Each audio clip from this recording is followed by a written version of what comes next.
This is Slam Hockey with your hosts, Peter Returnees and Paul Swinbeck.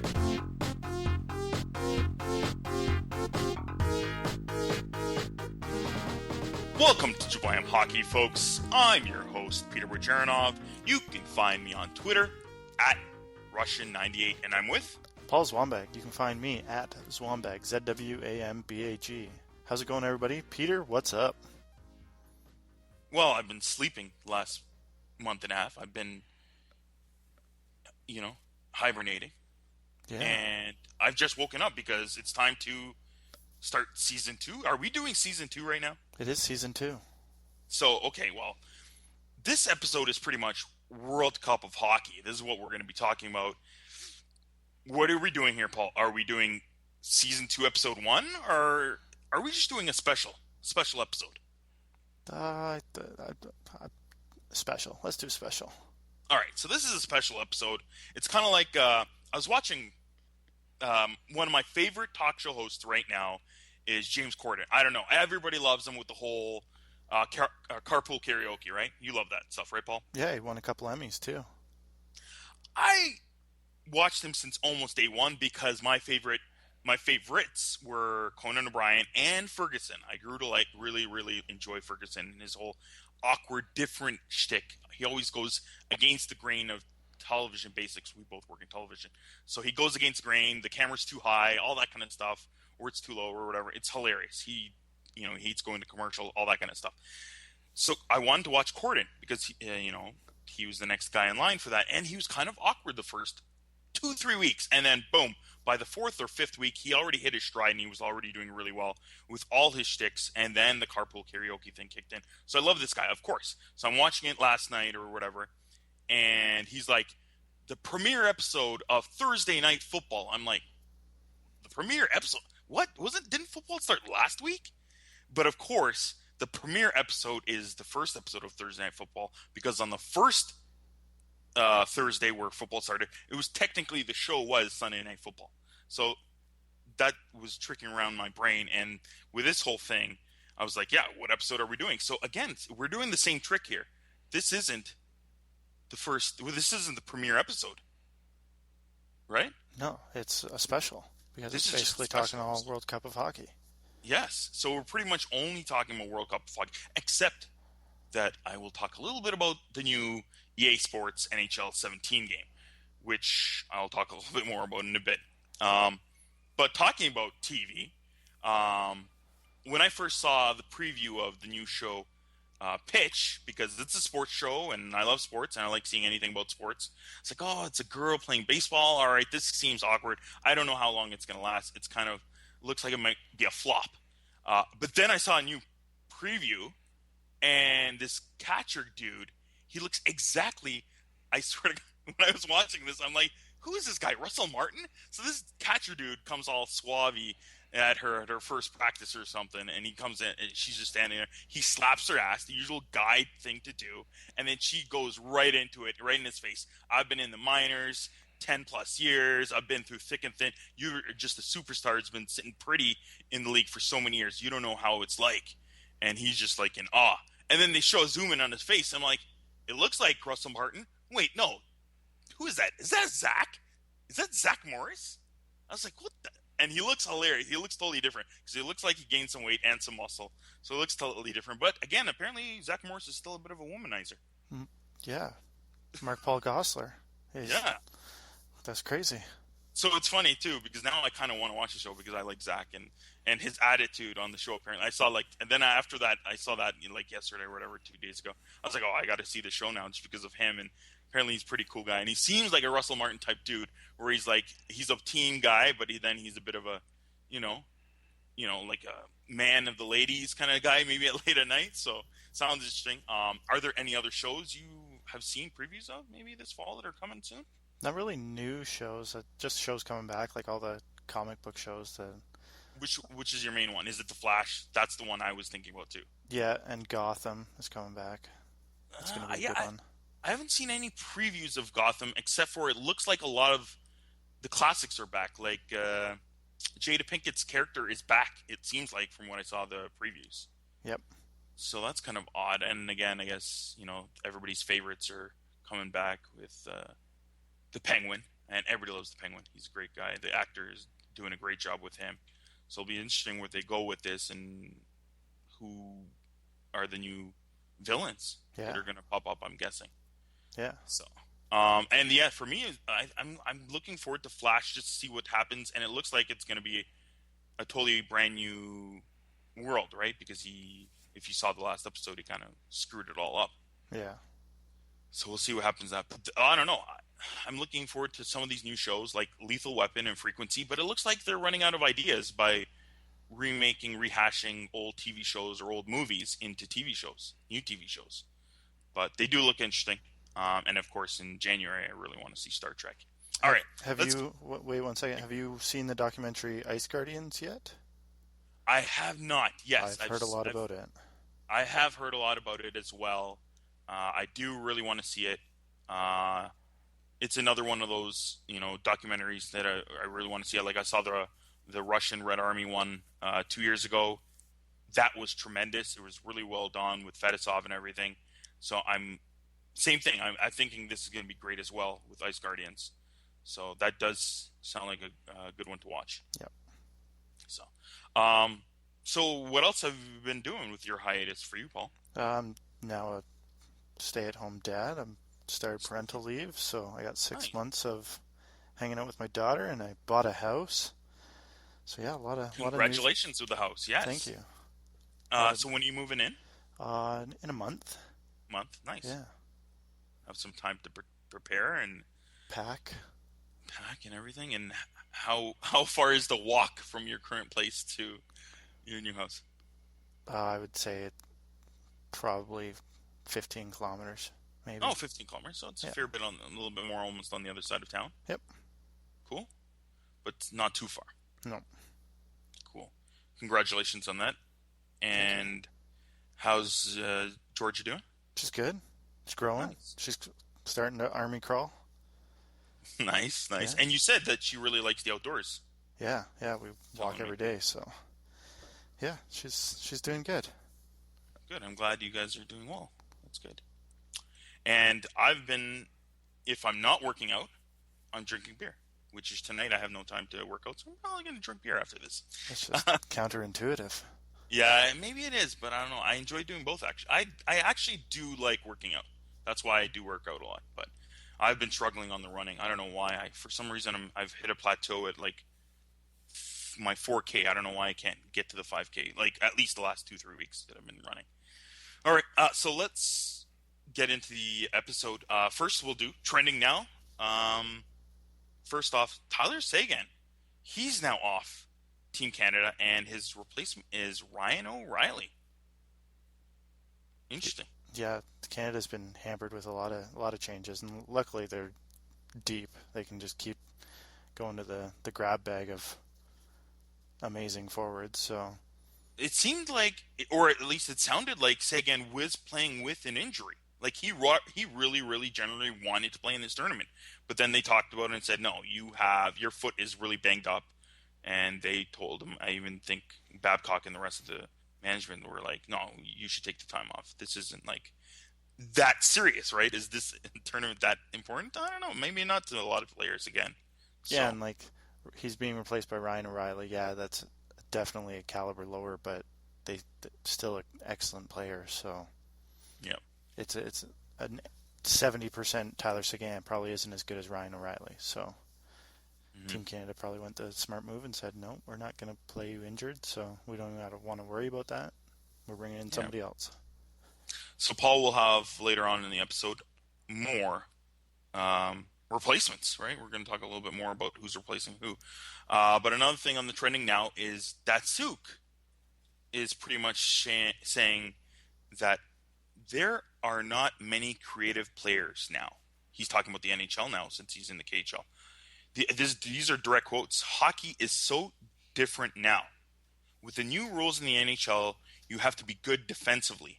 And if you play fast, you have more time to work offensively. So he's basically downplaying the KHL. Is he putting the NHL down now that he's in the KHL? Seems kind of like where he's going with this. But again, in my opinion, it's kind of true. Like they want guys to build these guys up to be more two-way players now. The first few years in their career, instead of just being offensive guys. Yeah, I think it has a lot to do with coaching too. The coaches don't want flashy, creative guys. They want guys that are going to work hard. And it shows that with Montreal going a different way with Subban, and maybe even guys like Johnny Gaudreau hasn't got that big contract that he wants right now. And I even heard from an interview that he's been shaky on and off all summer waiting for this contract issue to be resolved. And obviously the rumor was that his agent's looking for $8 million. Calgary's maybe looking to go only up to like 6.5. So he's a guy that's pretty much a flashy offensive guy as well. And teams want more of, two-way players, I guess. So it's, to me, it you know what you do, and I love two-way players, and I feel that they don't get as much love as they should.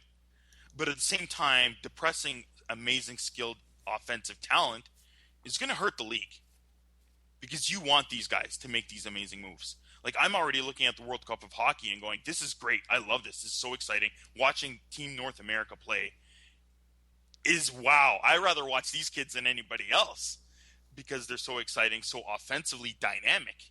And then when you watch some of the other teams, like a Finland or a Sweden, they're very good, but they're more two-way players. So it's not as flashy and not as exciting to watch, right? In my opinion. Yeah, and Sweden and Finland have had guys play the system for how many years? North America doesn't really have a system. Like Mm-hmm.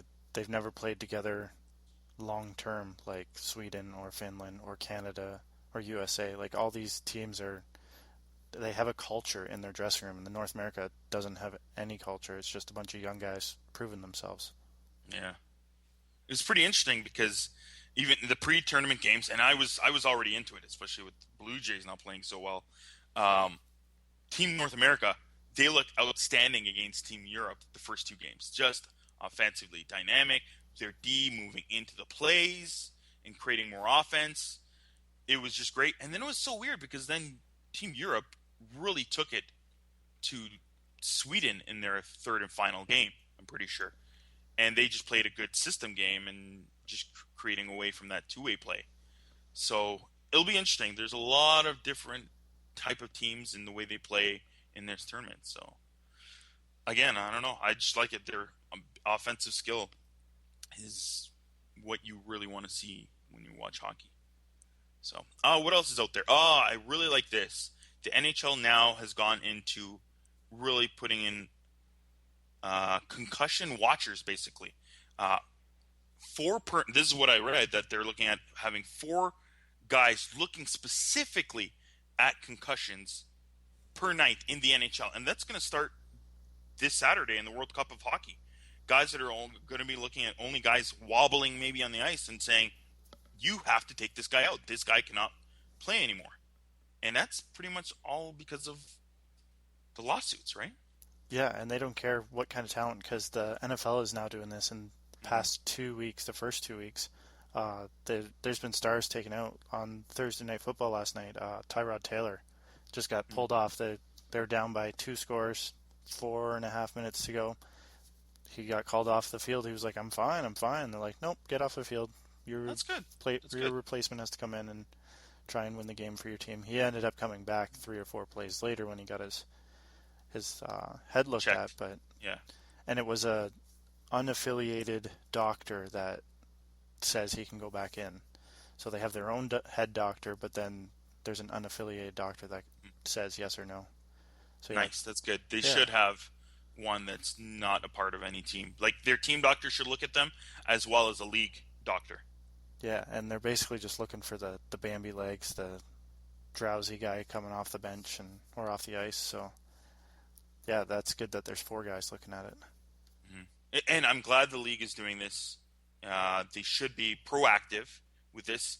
But also, I don't know, I find it odd that players that played this way all their careers are now going into a lawsuit against the NHL. Yes, the NHL should have been, looking after their players, but at the same time, these players are getting paid $500,000 or more or whatever.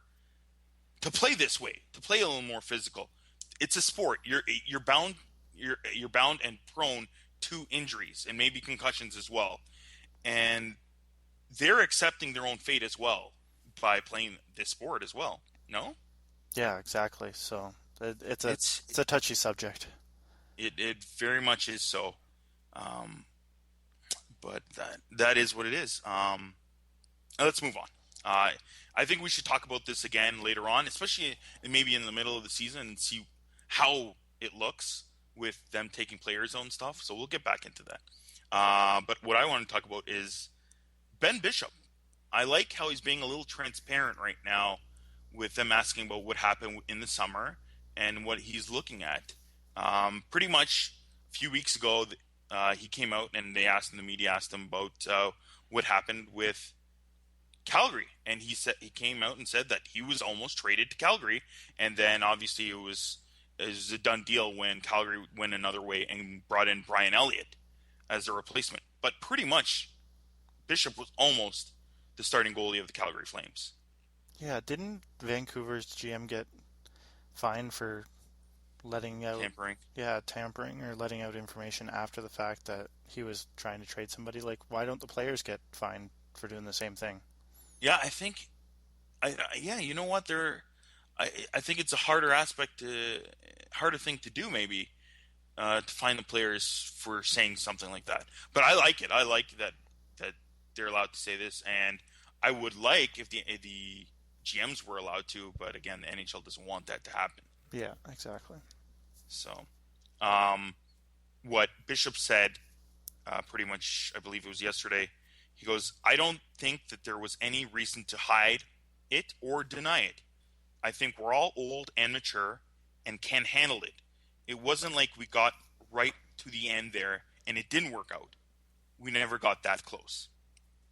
So it's going to be a really interesting season now with Bishop going into his last year of his contract. They have a great goalie that's right behind him in Vasilevsky. They're right up against the cap. They still haven't even signed Kucherov, which you know, Paul, and people have been following me on Twitter. I'm looking on Twitter every single time as soon as I wake up. Did they sign Kucherov yet? Have they maybe even thought about trading him? They haven't yet. Nothing's happened with Kucherov. Bishop's a free agent next year. Is this season more intriguing than last season with the whole Stamkos scenario? I don't think it will be just because Stamkos was rumored to go to the Leafs. Bishop is not rumored to go to the Leafs, so the media is not going to play it up as much. I don't think. Maybe so. To me, it is more interesting because I know everybody just goes crazy about the whole Leafs, and Rick Nash is coming here, Stamkos is coming here. Oh, Johnny T is probably going to come here next. Like I've been there, I've done that. I never even thought about Stamkos coming Leafs just because these superstars, they don't come here. They don't come to Toronto, especially if they're born in the area in the GTA. They just don't. So I never thought of Stamkos coming here. And I think with all the cap problems that Tampa is going to have to deal with now, this is going to be even a more important season for them specifically. And then what happens with those players, where they might go. Tyler Johnson, Andre Palat, maybe even Kucherov, and Ben Bishop, where they could go next year. These are all great players that are still maybe not Bishop, but these other guys, their prime is still maybe in the future, right? Yeah, definitely. I'm going to say expansion draft. Yeah, and one of them's going for sure. And me and Paul will have a special expansion draft episode just before the season starts. So look forward to that as well. And now let's get into it. Before we get into World Cup of Hockey, I wanted to talk a little bit about NHL 17. So I'm a huge gamer, specifically NHL 17. The only games I really play are NHL 17, and I do like Civilization. But with NHL 17, pretty much, I don't know, for as long as I remember, maybe going over more than 10 years, I go to the midnight releases, usually downtown Toronto or in the area by my house, to get the game. And apparently there was no midnight release this year. I was like, what's going on? The last second, I was like, what? I would have pre-ordered it. I would have done this. I would have done that. So here's me running around. I went to like the nearest 2 or 3 Best Buys, EB games. I was calling. Maybe I should have called earlier than 9 p.m. before they closed to see if any locations were doing midnight releases. No. So then the next thing I was doing was I was tweeting people that I know or NHL Sports, EB Games on Twitter. Is there any midnight releases? Anything? I get an email from EB Games or not EB Games from NHL EA Sports, and I get a direct email that says they'll reply to me in 48 hours. I'm like, no, I want to reply now. And then I get the email the next day, and it's like saying, you need 48 hours to pre-order or something. This is a long story. I was like, what? No. So then what do I do? The last thing I think of is like, okay, well, I'm an old dude now, but in today's day and age, people are like actually buying games straight from downloading directly from Sony or Xbox. So then I was like, oh yeah, I'll just go to the gas station. So I ended up buying like $250 worth of Sony dollars. And then I go home and I download all this into my Sony PlayStation, obviously PS4, and it's by that time it's like I don't know what time it is, 1:30 or 2 a.m. And then I click on it and I'm like downloading. I'm like, oh sweet, I'm gonna play the game soon. It's just gonna download and I'm gonna play the game soon. And then I look and I'm like, it says I don't know why, but it's gonna take like 4 hours to download. I'm like, oh my god, 4 hours! I won't even get the game by like 5:30 in the morning. So I check it like about an hour later. I'm busy. Then I just go online and start perusing and looking at different things. I check about an hour later, but then it lowered and said it's going to be ready in about 3 hours. I said, okay, that's not too bad. So I waited, and about till like 4:30 or 5 in the morning, I'm like, yes, I'm ready to play. The game is downloaded. I load it. I start playing it, and it's giving me San Jose Sharks versus Pittsburgh Penguins, two Stanley Cup finalists. I was like, okay. I go to change the teams. It's not letting me change the teams. It's like, what kind of game is this? What is this crap? So I'm like looking at. Then I go back in to change into like GM mode, franchise mode. Nothing's working. I was like, what is going on here? So I go back to downloads, and now it's downloading the real full version of the game, another 26 gigabytes. So all I downloaded was the demo. Oh no. Yeah, so now I gotta wait another 10 hours for the full game to download. I was like, oh, all right, I'm going to sleep. So Yeah. it took me, with all my energy and enthusiasm to play this game, it took me a while, and then I went to sleep. And then it was funny because I only slept for like 4 or 5 hours, and I was awake. I was like, all right, time to play this game. And it actually downloaded the full game in another like 6 hours, I guess. And so I was ready to play by noon or whatever. And so after all of that, amazing, I did get to play the game. I've only gone into franchise GM mode, and it's really good. The players are where they should be, like Austin Matthews, obviously speaking about the Leafs. He's still on Zurich, as he should be. And players are where they should be. And, of course, Nikita Zaitsev, that the Leafs signed in the offseason, is not in the game because he's technically from the KHL coming, right? Yep. So that's like the first thing I did. And the first thing I always do whenever I play a brand new NHL game is I go in to tweak things, and I usually up my what's called projections of players, like 1 or 2 levels up, just to make guys look even better in the future, especially Maple Leafs. And I created Nikita Zaitsev for the Leafs and put him on there, and I started playing. I played a few preseason games. It was really good. The game looks and feels a lot better. There's a bit of clutching and grabbing in front of net, which they've never really had, which is great. Defense seems a little easier to do. And also I did notice it annoyed me because I'm playing preseason with some of the guys in the AHL and stuff, and guys aren't clicking. They're not going into the right spots where you want to pass to. And that was annoying me. I'm like, why isn't the guy waiting on the half boards for my passes? Why isn't this? But then when you play later on with guys that are rated 80 or higher, they do go to the right places. So it's pretty cool that they tweaked a lot of this, and guys playing more of the way they play their role on the ice. If he's a bit of a playmaker, he's maybe more in the middle. If he's a power forward, he might be more in front of the net or on boards. So the game looks and feels a lot better. And again, like I said, I've only played franchise mode so far, and tweaks they've done with this, with stadium upgrades, goals for the team to do, looks pretty good. So I will update in a few weeks. I'll play the online game with with guys online and stuff, and I'll see how that goes. But the GM mode, I do like it. It's refreshing. I didn't play it that much last year because there wasn't that many changes, but it does look there are a few this year, and it looks great. So I like it. You haven't played the World Cup of Hockey?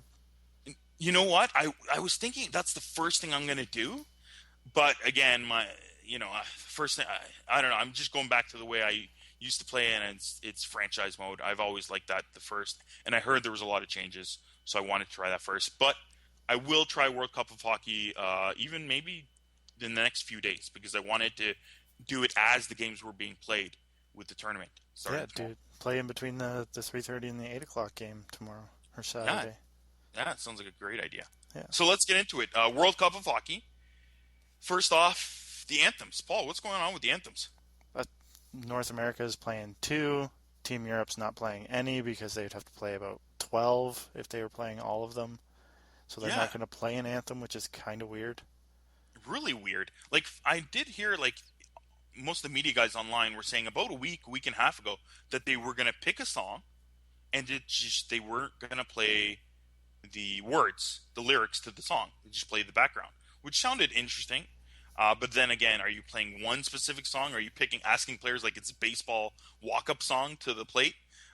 Who's your favorite, or whoever deserves it from the previous game to play? So it's a bit of a peculiar issue. I would have liked a DJ like David Guetta or something remixing all the anthems going on. Are they playing the anthems before? Is that when they do them, or do they do it? Yeah, they're playing them before. Which is weird. Isn't Yeah, it like the Olympics and World Championships where they do it after the winning I'm team pretty gets it? sure. I'm pretty sure the previous World Cup of Hockey, this is what they did. Oh, okay. So they're just keeping with how they used to do it, which is fine. And how many games? How many games will they be playing? For at least four? No, the round robin three, and whoever makes it further, 4 or 5, right? Yeah. So So I guess they can't just pick one for every game. There's yeah, still it's too too hard, many. especially for a team like Team Europe, who might not look like they might make it out of the round robin, right? Yeah. So, and did you see that the ending? Whoever makes the finals, it's the best out of 3 games, right? Yeah. Yeah. It's So, best two out of three. So so what happens when North America plays Canada or USA? Do they play the USA anthem, then Canada, then USA again? I would think they would only do the each one once, and again, Canada's the host, so they would pick them second, right? I hope they play them three times. Yeah, let's play the Canadian anthem 3 straight times in a row. That would No, be just Canada, USA, Canada for North America, and then USA, Canada, USA when they play USA. yeah, They're only gonna meet up in the final bracket. They're not in the same group, so yeah. So they're only gonna maybe play once, or more if North America wins again in the semis, right? yeah. That would be the only way. All right. So Paul, what do you think about Team North America? You're thinking about who might come in another 4 years? Yeah, because the World Cup's only going to be every 4 years, Yeah. and it's 23 and under as of October 1st. They can be 23 and 11 months, but they can't be Hmm. 24. So there's going to be guys coming back, and the guys are Jack Eichel, who's going to be 23 years old and 11 months. Hmm. Connor McDavid's 23 years, 8 months, and And Austin Austin Matthews. Matthews. Yeah. Yeah. So they're already playing Matthews with McDavid. They're starting him on the first line. So these guys might build chemistry and be good into 4 years later. That'd be hilarious. But yeah, they should put all three together because there's a good chance that they'll be all three of them again there in 4 years. Yeah, I should have looked back and saw if it was 4 years ago, if there was Hmm. anybody that would have made the team. Like any of the old guys. Like Oh yeah, yeah, who's an old guy on the team? yeah. Like Brandon saw it or something. But at that time, 4 years ago, he wasn't that projected Yeah. to be that good. So Yeah. huh, that'll be interesting. I'm really thinking that they're really cheating. Is Team Canada and Team USA cheating here? Are the NHL allowing them to cheat by playing a Team North America 23 and under team? Because they're getting a lot of valuable national, or I mean, global experience of these big games. That's So true.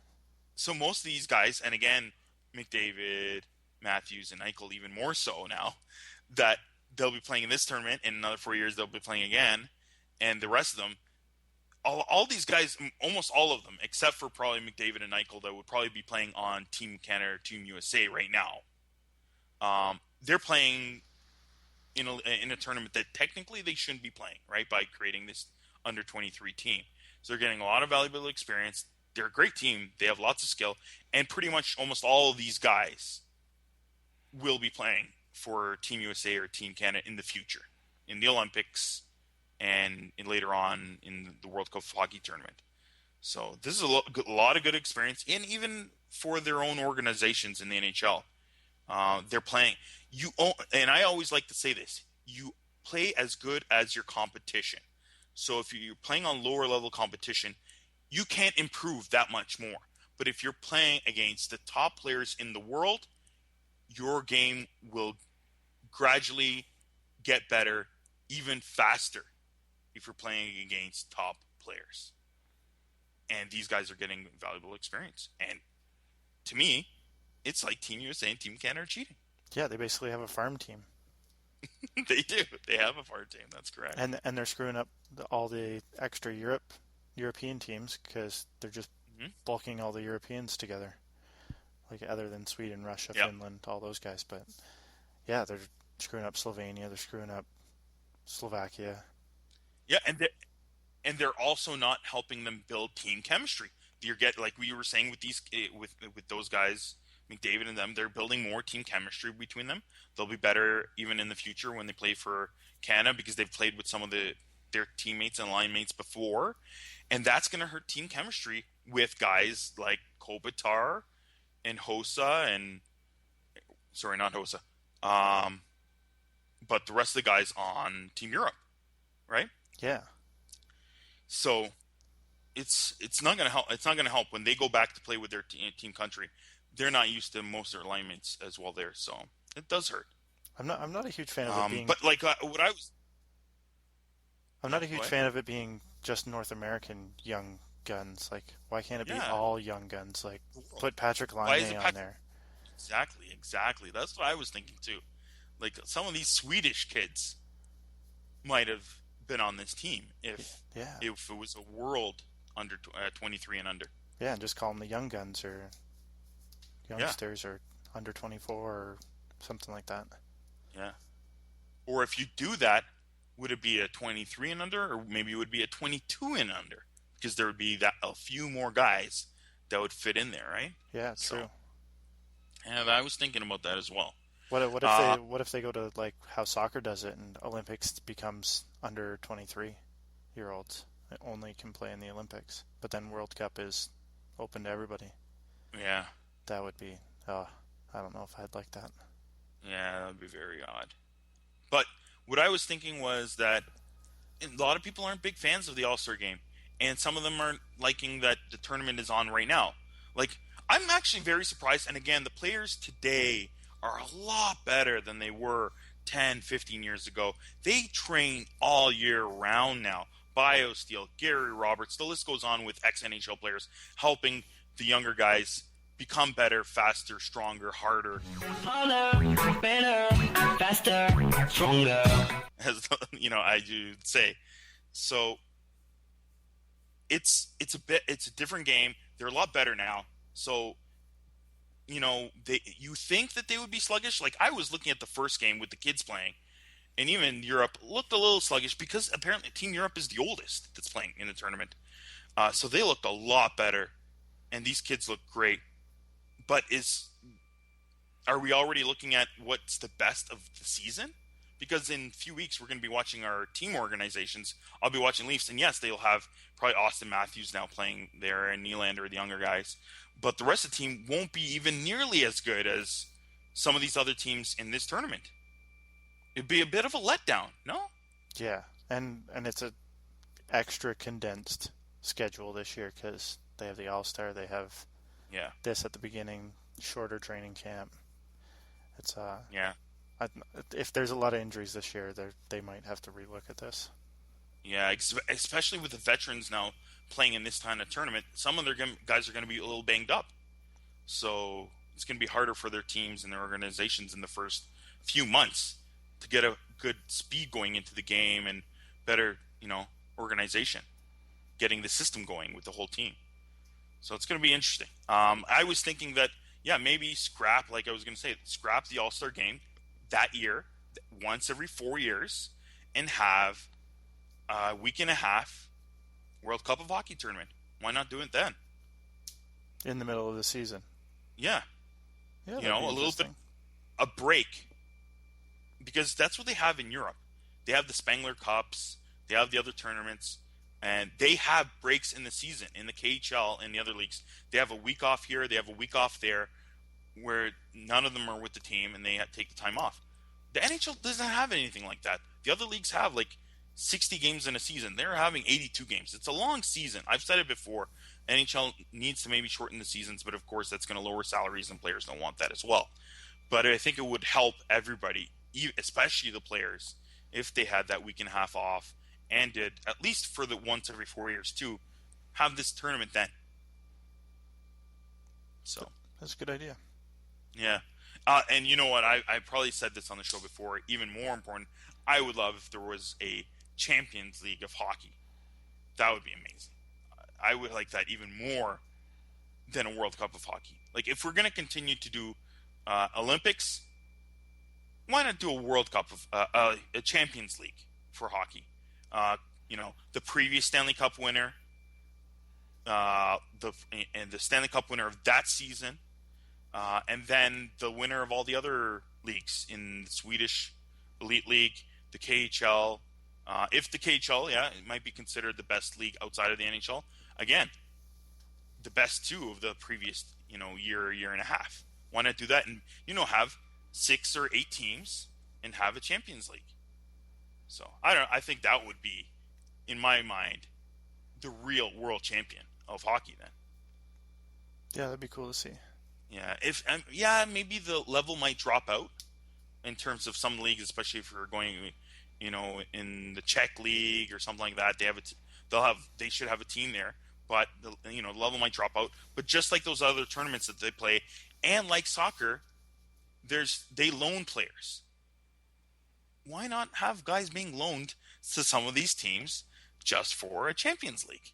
They do it in soccer, and they actually do it in hockey in Europe. With some players, they do loan them and make the teams better, especially for like the Spengler Cup. It's been done before, so I think that would be really cool. Just a thought. I think I put it out there. That'd be a great thing to have. All right, let's get into our predictions and underdog picks. Paul, who are your 2 teams that are going to come out and win Group A? I'm going Canada's going to win all 3 of their games. And then USA is going to go 2-1. Those are my 2. Yeah.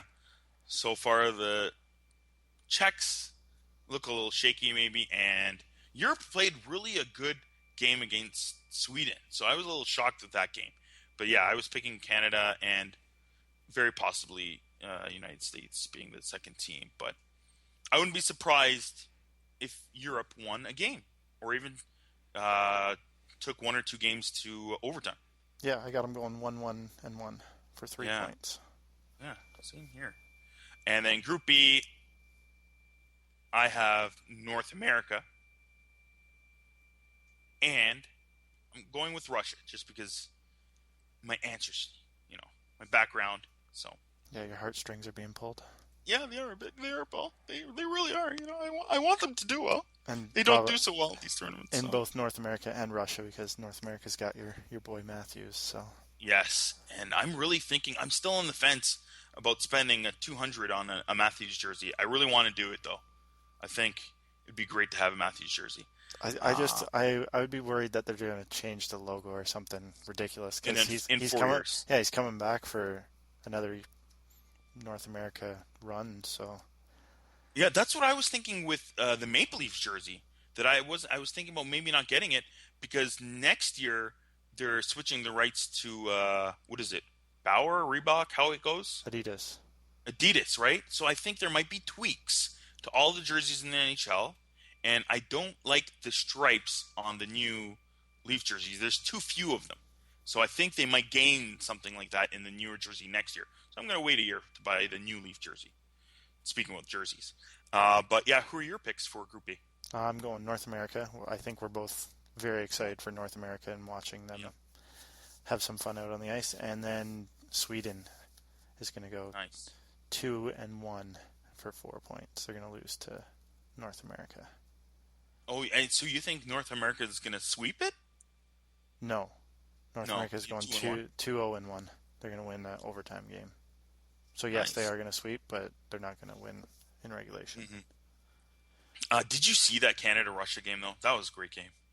To be honest, I haven't watched a lot of World Cup hockey. Wow, that comeback, Canada, even Russia was playing really well. It was an excellent game. That's why I still think Russia could still play really well, and they still have some great players. So. Did you know if you sign up for Rogers Game Center Live for this year, you get to watch World Cup of Hockey and stream it online? Nice. Yeah, I saw that the other day. Yeah, I was looking at it. Even if you do a small upgrade, apparently on some things, you get Game Center for the year. So those are things for people even to look at if they do have Rogers or they're thinking about taking Rogers Game Center Live. There's a few options to upgrade and get it for free. Yep. So that was pretty cool. Yep. So then in the semis, it would be for you Canada versus Sweden, right? Yeah. For some reason, I made my bracket completely wrong. Okay. So I'm doing it all in my head right now. Yeah. So it is Canada, Sweden, and I would go Canada. You go Canada over Sweden. Nice. Yeah. For myself, it'd be Canada, North America. No, it'd be Canada. You had North America winning, right? Oh, yeah. I was on the fence with who I wanted. I really think that for some reason, I have a feeling that North America might not, be first place in Group B. So I'm still on the fence of who I want in America or Russia. See, I did the same thing with North America and Sweden, and that's why my bracket's backwards. But yeah, that too. So I'm going to go that way, and I'm going to somehow think maybe Russia will be first place in Group B. Go with North America versus Canada, and I'm going with Canada. They just have too much experience. Yeah, they're a dominant team. Yep. And then in your other semi, be USA versus North America. Yeah. And now I have to think about that one. I'm gonna say North America wins that. North America wins. Yeah. Nice. Against the States. Beautiful. That'll be cool to see. Yeah. And I have then Russia versus the States. And I'm going with Russia. Nice. Perfect. So then we have, in mine, I have Canada versus Russia in the finals. And you have North America versus Canada in the finals. I would like either of those finals. So, you know what? If you want to know who our picks are for the finals, you'll have to watch and listen to our next podcast. Or go on Facebook and see our picks. We will post who we picked on our Facebook group. But if you don't want to check out it on Facebook group, check out our next episode. We will say who we picked in the finals. All right, and then last but not least, I think that's pretty much all we want to talk about for this episode. Yeah, what are we doing next episode? Well, next episode, obviously, like I said, we're going to talk more World Cup of Hockey. How's everything looking so far? Who's hot and who's cold? As well, look for our expansion draft episode coming before the season starts. We're also going to do a team sneak peek. One episode, we're going to pretty much take a look into the Eastern Conference teams, any changes and predictions. And then we're going to also do that with the Western Conference in the second half of our premiere episodes of the season. And we also will talk about in our next episode training camp, how it's going with teams. Tonight, as we're recording this episode, they're already doing the rookie tournament. Ottawa and Toronto are playing pretty well, these kids. Mitch Marner and stuff is playing pretty well, but it looks like Ottawa might win this game, so we'll see how it goes. And that's it for this episode. Go ahead. The Penguins got smoked by Montreal in that tournament as well. What was the score? 8-3. 8-3? Yeah, that's a show. Yeah.